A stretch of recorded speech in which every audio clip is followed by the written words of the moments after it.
Hello, in this video, I am going to show you about VidcuratorFX 1.0. The 2.0 version has been released just now. I am not recommending you purchase it based on my experience with 1.0. So I'm going to go through it and tell you why. Okay, here is the 1.0 version. It was a desktop version, and I am just going to log in, and boom, get an error message. Now, I never used to get this a few months ago because 1.0 version has now been put on the cloud. Now, before I get into the cloud one, they have a version of 1.0 on the cloud. I want to tell you a little bit about this one here. This one, the VidcuratorFX 1.0, was supposed to also do 100 videos like the 2.0 version. There's a few extra features on the 2.0 version that are not on the 1.0, but they're similar, quite similar. The problem is this software was it was so dreadfully slow. I could make one video, it was very dreadfully slow, but when I tried to make more than one video, it never ever worked. It never worked. So I told support. Bonnie got back to me from support, very nice, she was very helpful, and she says, well, now they've changed it to a cloud version. So let's go over to the cloud version. This is the cloud version of VidcuratorFX. Problem is, it's even worse. If I go to here, so to create a video, okay, I gotta log in here. If I go into, and I get an error here, if I go into here to create a video, the problem is, let's go here, click, okay, create a video. Okay, yeah, I have the option here now, you can see what I'm talking about. I can say how many videos I want to make. Here's the problem. I can only put in 10 videos maximum, but I paid for a software that could do 100 videos, so I've been upgraded to a cloud version, which then downgraded the amount of videos that I can do, which is really strange. Now, here's the thing. Anytime I've made something with this cloud version, it doesn't work. So today I tried to make 2 videos in the cloud version, and it looks like I'm going to be waiting forever. Here's my dashboard. I don't know, I guess one's in the queue. I probably did this like 6 hours ago. And it was just a short video, like maybe 4 or 5 pictures and a couple of video clips, and I only did 2 videos, trying to generate 2 videos. I never was successful at getting any of them to work, and here's a few other ones I did. And when you click the download links, I get this. Error. Request file was not found. So I get that no matter what I click. So, and then if you go to the training section, look at this. Error, not found. So it looks like it's like a band-aid solution. They knew something was wrong with the 1.0 version of the desktop. So they made a quick fix to the cloud version, and they never made it work properly, in my opinion. Unless if someone else has a better experience, let me know. This is my experience again. So I got a broken cloud version, a broken desktop version, and now version 2.0 come out and is released. And obviously they like all the members to cough up more money to get the 2.0 version, which doesn't have an awful lot extra. It has a few other things like intro or lower thirds, I think a few things that maybe aren't in the 1.0. Very minor changes. They say it's faster. This was dreadfully slow anyway. The only thing I ever got working with the version 1.0 was the desktop version, which I showed you here, and I can't open it now. So obviously something's changed. Maybe Facebook made a change. And the other thing is too, in order to even open up the screen, you needed a Facebook API connection, which I thought was strange that it's kind of married to Facebook. So if Facebook changes the policy, or who knows, this offers kapoots. So that is why I'm not recommending version 2.0. I haven't tried 2.0. I can't say it doesn't work good or doesn't, but like what's to say that a month down the road you don't have the same experience as me. You get the software, works really well, doesn't, and then they downgrade you to 10 videos like that I've been downgraded, as I mentioned.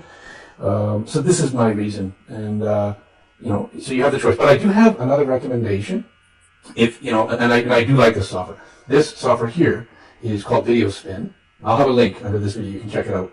It's by Aries Anthony, who's also done a lot of great training. I really like some of his training. Free stuff is really good. His training I got a lot of amazing information. This is a software he came out with just a few weeks ago called VideoSpin. This was a demo version I got because I was promoting the software, and it's really nice because the thing is, okay, I'll give you a little bit of what it does and what it doesn't do. You just basically have to build a folder with all your photos in it and videos in it, and then generally you want to set the photo resolution size to, like if you're doing YouTube videos, you want to make most of the pictures you can make 1280 by 720, or that it's a 2.4 to 1 scale size of aspect ratio. And that would give you a nice, format for you. But you can also do a square video or a square, so you can make videos with this. You can use a bunch of pictures to make the video. You can mix pictures with videos to make a video. And it'll basically crank out, it's trying to do what VidcuratorFX does, except this one works really well. Very fast. It's desktop based, so it processes very, very quickly.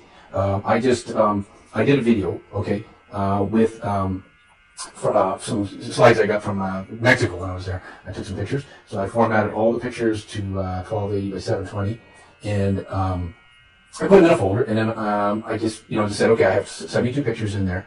I want to set this so that there's a duration of a minimum of 2 seconds between each picture and a maximum of 3. You can change this, so it randomizes things. And then a transition time of this is 1,500 milliseconds, which is 1.5 seconds. And I can set the quality. You can zero in different qualities for the picture if you want. I put it at the highest, and I just chose to make one video. You can make 100 here too. And this one does work. I tested the software, didn't find any bugs with it. It just worked. It doesn't have an API connection with Facebook. It's totally independent. You're on the desktop. You can add a watermark if you're building these for customers, and you want to collect on some payment before they run away with your free product that you made. So you want to put a you can put a watermark on if you want. And here is the transitions. From one slide to the other, you can add I just added all these effects. They're just effects, right? So I added those in, and then you can give names to the file. So if I had many different, like in this case, in my example here, I have one video. You could say video 1. You could say video 2, or you can give any name that means something to you. Name 2 different cities or something, if they're photos from different cities or videos, whatever you want. So that's what I did there. And then you have to select the folder that you're pulling out those photos or videos from. And remember, it can be either videos or photos or a mix. So it just sort of randomly picks them. And then I think it picks it in order, actually, from the file. So you might have to arrange the file names wherever order you want them in. And then the destination folder where once this software is finished, it'll just save your completed project. And here's the music. I have on my desktop I built a folder with several MP3s in it, and it'll just pull them off there too. And this can be pulled off randomly or continuously. The volume level, I guess you can set up the audio too. Now there's only one thing I didn't like with this. It does a good job at the beginning with the music, and at the end, depending on the timing of your music tracks, you have to time it with these times each slide, the transition effect here. The audio might end abruptly. Okay, so but if you're careful with playing with the time, you know how long your audio track is, you can probably sort that out too, so it just fades in. It's not a big deal because you can edit these. You could even turn off the audio and then add your own tracking later using other software like Windows Media Player. I think that's a free one, and I think you'd have a little more control to fade in and fade out the audio and stuff like that. Or there's a lot of third-party software that can do that. I think some of them are free too. So that was the only thing that I thought would be neat if they had. When the audio came near the end, it just sort of fades it off in the last 3 seconds instead of end abruptly. But again, it was not a big deal for me. It might be for you depending on what your application is, or if you have another software, you could utilize your other software to do that. Okay, so what else is there? Basically, again, you can have an intro video or an intro image and an outro video, outro image. You can turn these on or off. So it's totally up to you. And then again, you can turn on and off audio if you have the outro video or the intro. You have that option. Okay, so let me just try just to show you how fast it is. Let's do let's take 10 slides, let's go, because I'm just doing a lot, let's go 5 slides, okay? And we'll make 2 videos, okay? And each one has 5 slides, and they're going to be 2 seconds minimum and 3 seconds maximum duration. And we will go with the highest quality, okay? And so let's give it a couple of names. We'll just say video 1 and video 2. Okay, video dash, or we'll just go with this video 1, and I got some other names there. Video dash 2. We'll go like that. So now we get 2 videos we're going to make. 2 unique file names were found and set. Click OK. And we are going to spin it. So this is what I want you to pay attention to. Look how fast this is. So I'm making 2 videos. Each one has 5 images. Click. And just wait. And you're going to see that percentage button come in. These are high resolution. So give it a second there. See, it's already 10%. Now remember, I'm still waiting.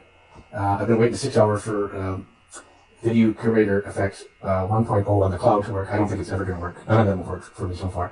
I'd be happy to hear of anyone else's experience with it, but to me it was one of the things I was the most unhappy with from the purchase I've made in a while. And there's been other softwares that I don't like too, that have just been either very poorly documented and they just sort of leave you on your own, and it's not a really great way to run the business, I think.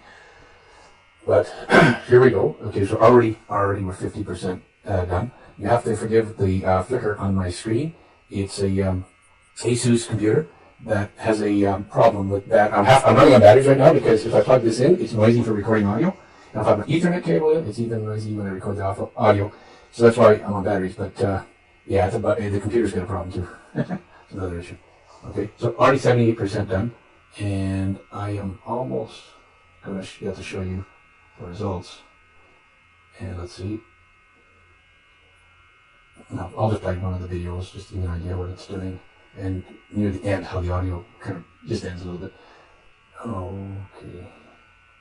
And there's a link. I have a link under my video here for VideoSpin in case you want to pick this one up. I do recommend this much more, even though there might be less bells and whistles with it. But it works, and it works very well. And that's to me, that I'd rather have less bells and whistles than something works, right? Okay, so here we go. It's finished. That's it. We've already done 2 videos. That will not happen with the other software. Okay, show the desktop. Here we go. Video into this. We just created these. So let's look for these properly. And which one is it now? Oh yeah, video 1 and video 2. My eyes are going on me a little bit here, so it's hard for me to see these. Okay, so I want to zoom this in on full screen too, so you get a better effect. I'm sorry about the flicker on my screen. It's my computer.